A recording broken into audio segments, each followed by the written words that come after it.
Hello mga ka-corners. Well, good morning no. Na ako diri sa Magsaysay Bridge. Of course, ang original nga bridge diri sa Dakbayan sa Butuan. Kana nga bridge gitukod na siya mga around 1960s.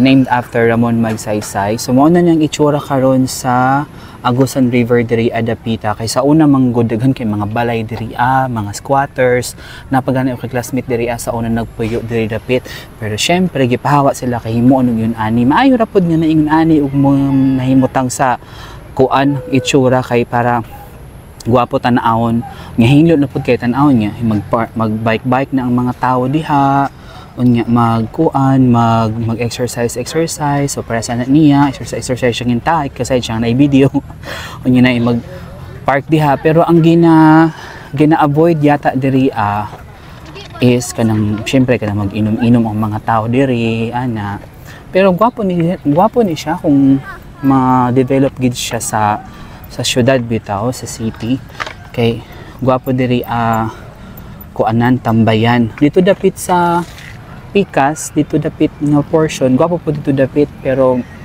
for sure after a year siguro ila nang i-develop pa og tarong kadaghan ka diri maglaag-laag ng mga tao kana ila pa na siguro ng kuhaan ng mga ingunana ng mga sagbot-sagbot kay para mas ma-develop gid og tarong, pero sa karon mas maayo pa na siya tan-awon kaysa tong sa una gid nga grabe ka hugaw ka diri na ano siyang Agusan River.